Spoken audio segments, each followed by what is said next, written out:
Hello बच्चों, good morning.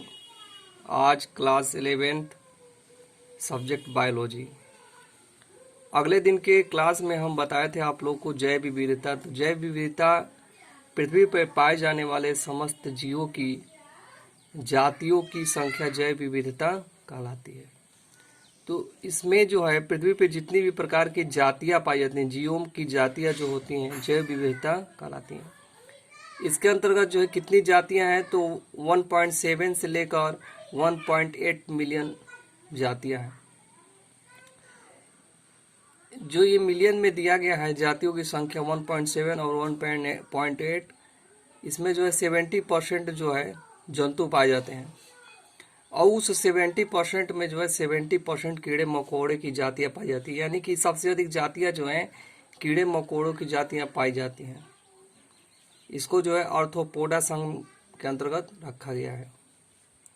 22% जो है पादप पाए जाते हैं और 8% जो है सूक्ष्मजीवी पाए जाते हैं। भारत में कुल 45,000 से अधिक पौधों की जातियां पाई जाती हैं। जैव विविधता का अर्थ ये होता है कि इसमें जो है जो जीव की जो जातियां पाई जाती हैं, अनेक प्रकार की जातियां पाई जाती हैं, तो इसको बोलते हैं जैव विविधता। अगले नंबर में जो है जीवों के अध्ययन के लिए साधन। तो जीव आप लोग देख रहे हैं कि जैव विविधता के अंतर्गत जो है इतनी जातियां पाई जा रही हैं। 70% जंतुओं की जातियां हैं इतने मिलियन में। 1.7 से 1.8 मिलियन में 22% पादप पाए जाते हैं, 8% जो सूक्ष्मजीवी पाए जाते हैं। तो जीवों के अध्ययन के लिए साधन, मतलब कि इनके अध्ययन के लिए कौन कौन से साधन बनाए गए हैं इन जातियों के अध्ययन के लिए, इसके विषय में इसमें जानकारी हम हासिल करेंगे। पहला जो दिया है संग्रहालय यानी कि म्यूजियम। तो म्यूजियम क्या होता है इसके विषय में जानकारी लीजिए। तो संग्रहालय में परिरक्षित पौधों तथा प्राणियों के नमूने होते हैं। म्यूजियम का अर्थ ये होता है कि जिसमें जो प्राणी और पौधों के नमूने रखे जाते हैं, यानी परिरक्षित करके, नमूने परिरक्षित घोल में डालकर जारों में रखे जाते हैं। कीटों को एकत्र मारने के बाद कीटों को डिब्बे में पिन लगाकर रखते हैं। पौधे तथा प्राणियों के नमूने को सुखाकर परिरक्षित करते हैं। एक तो परिरक्षित जो है घोल आता है जिसके द्वारा जो है पौधों एवं प्राणियों को क्या करते हैं, परिरक्षण का कार्य करके जो है म्यूजियम में, संग्रहालय में रखते हैं। तो संग्रहालय में जो है, म्यूजियम में जो है जिंदा जीव को नहीं रखते हैं। जो जीव मरे होते हैं उनको जो है परिरक्षित करके, जिस प्रकार से हम अचार का जो परिरक्षण होता है नमक के द्वारा करते हैं, तेल के द्वारा करते हैं, उसी प्रकार से जो जीव होते हैं उनका परिरक्षण करने के लिए एक घोल होता है जिसमें घोल में डालकर जो है उसको रखा जाता है। तो जो संग्रहालय है इसमें जो है नेचुरल हिस्ट्री म्यूजियम जो है लंदन में है, नेशनल हिस्ट्री म्यूजियम लंदन में है। भारतीय प्राणी सर्वेक्षण का समुद्री संग्रहालय ये जो है अंडमान और निकोबार द्वीप समूह में है।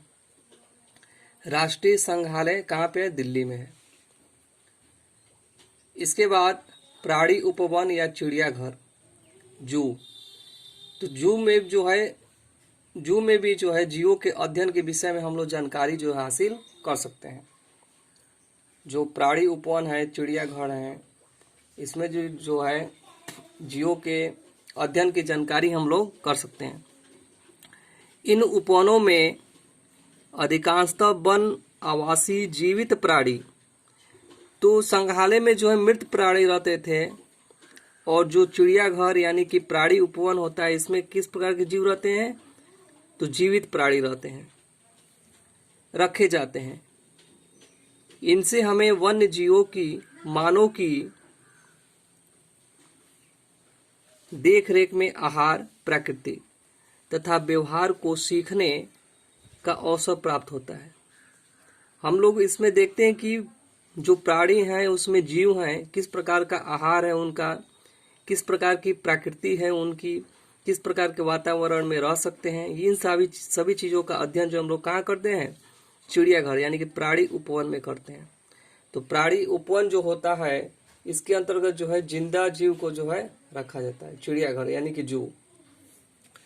नेक्स्ट नंबर जो है कुंजी अथवा चाबी। तो जो कुंजी अथवा चाबी होता है यह एक अन्य साधन सामग्री है जिसका प्रयोग समानताओं तथा असमानताओं पर आधारित होकर पौधे तथा प्राणियों की पहचान में किया जाता है। तो पहचान के लिए प्रत्येक वर्गिक संवर्ग इसमें जो है कुल, वंश और जाति, कुंजी और चाबी के अंतर्गत जो है समानता और असमानता के आधार पर इसकी हम पहचान करते हैं। और इसमें जो है कुल, वंश और जाति के आधार पर जो है इसकी पहचान की जाती है। इसके अंतर्गत विस्तृत वर्णन को लिखने के लिए जो है नियम पुस्तिका होते हैं जिसको मैनुअल बोलते हैं। तो कुंजी के अंतर्गत जो है नियम पुस्तिका होते हैं जिसमें मैनुअल होता है, उसमें उनके विवरण को जो है दर्शाया जाता है। मोनोग्राफ होता है यानी कि पुस्तक जिसमें एक विषय पर विस्तृत जानकारी हो, पुस्तक जिसमें एक विषय पर विस्तृत जानकारी यानी कि जो जीव होते हैं उनके विषय का जो है विस्तृत रूप से जानकारी क्या कहलाता है, मोनोग्राफ। ये भी जो है जीवों की जानकारी के लिए एक प्रकार का जो है साधन है। सूची पत्र है यानी कि कैटेलॉग।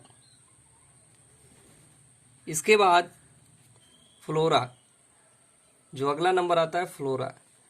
किसी क्षेत्र के पौधों तथा उसके वास स्थान यानी जहाँ पे जीव रहते हैं के विषय में जानकारियां होती हैं। किसके अंतर्गत जानकारियां होती हैं, वास स्थान की। तो फ्लोरा के अंतर्गत किसी क्षेत्र के पौधों तथा उसके वास स्थान के विषय में जानकारियां होती हैं, उसको क्या बोलते हैं, फ्लोरा बोलते हैं। तो इस प्रकार से जो ये चैप्टर आपका था कि जीवों के अध्ययन के साधन कौन से हैं, संग्रहालय यानी कि म्यूजियम में जाकर जो है हम जीवों का जो है जीवों के विषय में जानकारियां हासिल कर सकते हैं। इसके वजह से प्राणी और उपवन या चिड़ियाघर में जो है जीवित जीव रहते हैं और उनके आहार, प्राकृतिक बनावट, व्यवहार के विषय में जो है हम लोग जानकारी चिड़ियाघर में प्राप्त कर सकते हैं। कुंजी या चाबी का अर्थ ये होता है कि उनकी समानताओं और असमानताओं के आधार पर जो है हम पौधे और तथा प्राणियों की पहचान कर सकते हैं। इसके अंतर्गत नियम पुस्तिका है यानी कि मैनुअल आते हैं। मोनोग्राफ यानी कि पुस्तक जिसके अंतर्गत एक विषय पर विस्तृत जानकारी दी गई हो। सूची पत्र होता है, कैटलॉग। इसके वजह से फ्लोरा का मतलब ये होता है कि किसी क्षेत्र के पौधे तथा उसके वास स्थान के विषय में जानकारियां होती हैं। तो इस प्रकार से आज आप लोग को जीवों के अध्ययन के साधन के विषय में बताए हैं। नेक्स्ट वीडियो में जो आगे की चीज़ें बची हैं उसको बताया जाएगा। तब तक के लिए धन्यवाद।